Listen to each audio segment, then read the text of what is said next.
Direito penal, lei penal no tempo. Continuando o estudo da lei penal no tempo, falando ainda das hipóteses de extratividade da lei penal, ainda em relação à lex Meacher, precisamos abordar alguns pontos específicos em relação à aplicação da lex Meacher quanto à lei penal em branco, mais especificamente em relação ao novatio legis in melius. Lembrando que a lei penal em branco foi amplamente estudada anteriormente e caso você tenha o nosso fichamento, basta clicar nesse link e será direcionado ao fichamento da aula para uma rápida revisão. Lembrando que nesses casos, a novatio legis in melius poderá se dar tanto no complemento, portanto na norma complementadora, como na norma principal. Assim teremos 4 posicionamentos distintos em relação à aplicabilidade da lei penal em branco quanto a novatio legis in melius. Começando com Paulo José da Costa Júnior, ele entende que sempre haverá a retroação da lei penal caso haja a novatio legis in melius, e ele baseia o seu entendimento no artigo 2º, parágrafo único do Código Penal, que afirma que a lei posterior que de qualquer modo favorecer o agente aplica-se aos fatos anteriores, ainda que decididos por sentença condenatória transitada em julgado. Portanto, ele entende que de qualquer modo inclui a lei penal em branco.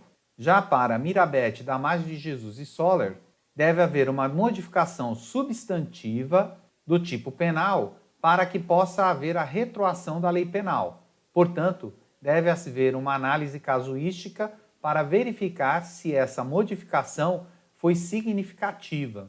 Temos ainda o posicionamento de Frederico Marx, que entende que no caso de haver uma alteração no preceito incompleto, ou seja, se a norma complementadora for alterada, então ela não retroagirá.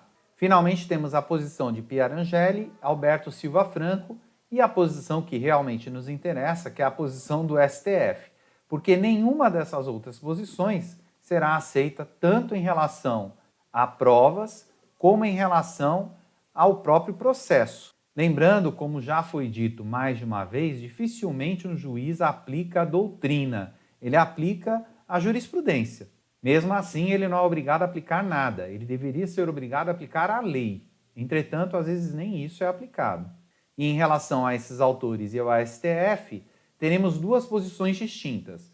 Uma em relação à norma penal em branco homogênea, dizendo que esta retroagirá em qualquer circunstância, e o STF entende isso porque verifica que a norma foi submetida a um processo legislativo.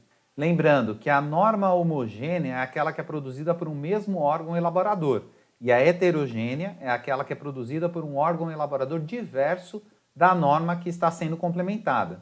Já em relação à norma heterogênea, o STF analisa o caráter dessa norma para verificar a retroação ou não retroação da norma. Se o caráter é excepcional ou temporário, então ela não retroagirá.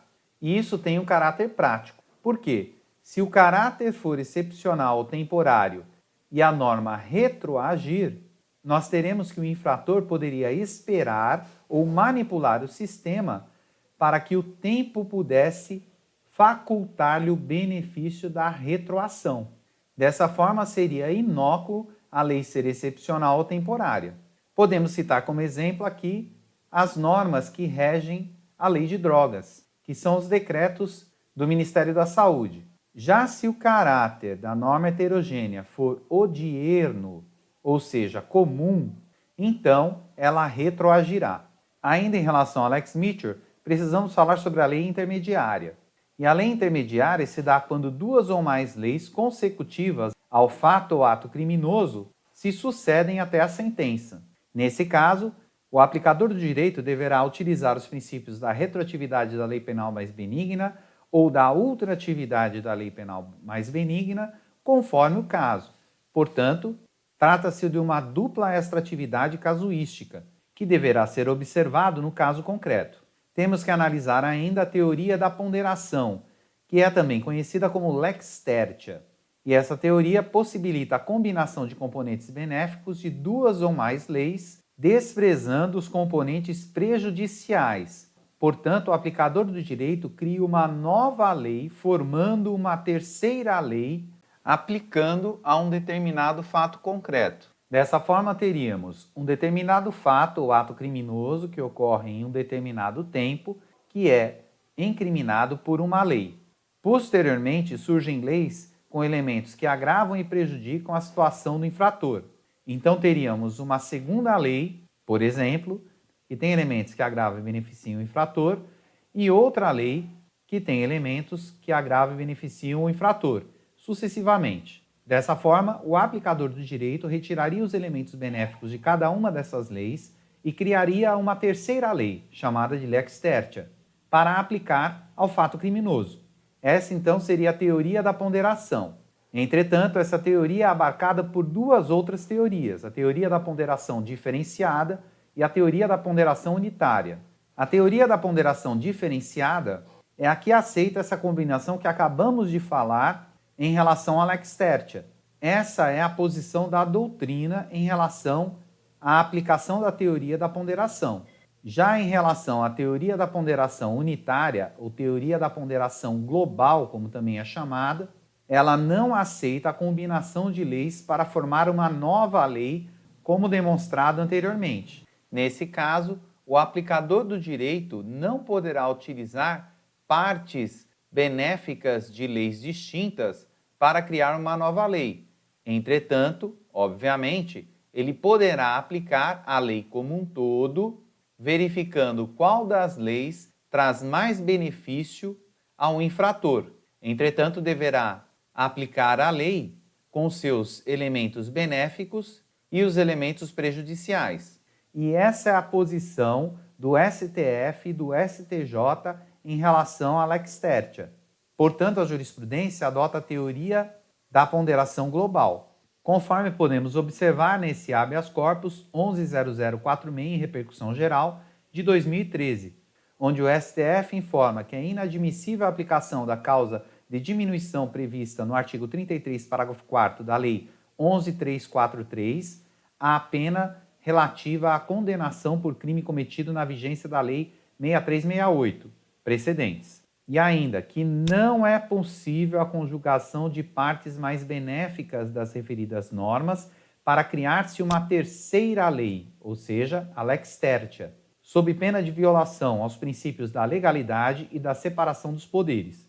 E ainda que o juiz, contudo, deverá, no caso concreto, avaliar qual das mencionadas leis é mais favorável ao réu e aplicá-la em sua integridade. Já em relação ao STJ, temos a súmula 501, que diz que é cabível a aplicação retroativa da Lei 11.343, desde que o resultado da incidência das suas disposições, na íntegra, seja mais favorável ao réu do que o advindo da aplicação da Lei 6368, sendo vedada a combinação de leis. Portanto, em relação à jurisprudência, a posição é clara, adotando a posição da teoria da ponderação unitária ou teoria da ponderação global. Portanto, entre o conflito do princípio da retroatividade e ultratividade da lei penal mais benigna e o princípio da separação dos poderes, conforme observamos pelo próprio STF e pelo STJ, prevalece o princípio da separação dos poderes, nos termos do artigo 2 da Constituição Federal, que diz que são poderes da União independentes e harmônicos entre si, o legislativo, o executivo e o judiciário. Embora essa seja uma posição louvável, é importante citar que por muitas vezes o judiciário tem legislado de forma arbitrária, e isso não tem acontecido de forma isolada. Entretanto, para posicionamento, para concurso e também posicionamento processual, o mais seguro é a aplicação da teoria da ponderação unitária. Por fim, precisamos falar da mixta lege, que é quando uma lei nova contém elementos rígidos e brandos quanto a determinado fato criminoso. Dessa forma, conforme observado na jurisprudência, teremos que aplicar a teoria da ponderação global, aplicando o referido artigo de forma integral. E aí cabe ao aplicador do direito verificar qual seria a lei mais benéfica ao infrator, dentro da determinação do STJ e do STF.